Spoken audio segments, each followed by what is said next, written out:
હું તો મારું બાળક જે માંગે ને એને તાત્કાલિક જ લઈ આપું.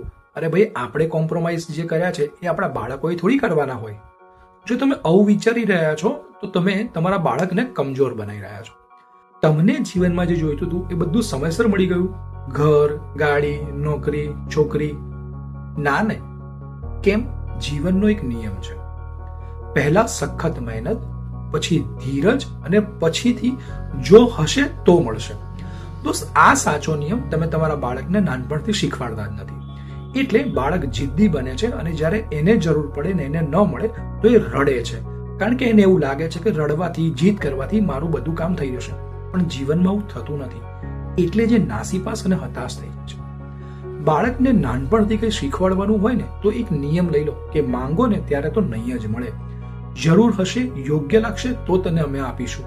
જો તમે નાની આદત નાનપણથી જો કેળવી લેશો તો તમારું બાળક આવવાવાળા ભવિષ્યનું ખડતર અને મજબૂત નાગરિક બની શકે છે.